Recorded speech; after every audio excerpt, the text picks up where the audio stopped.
நான் C. Joseph Vijay எனும் நான்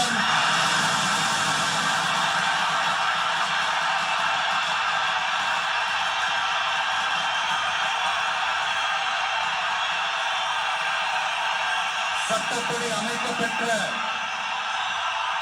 இந்திய அரசியல் அமைப்பின்பால் உண்மையான நம்பிக்கையும் மாறா பற்றும் கொண்டிருப்பேன் என்றும் இந்திய நாட்டின் ஒப்பில்லாத முழு முதல் ஆட்சியையும் ஒருமையையும் நிலை நிறுத்துவேன் என்றும் தமிழ்நாட்டு அரசின் முதலமைச்சராக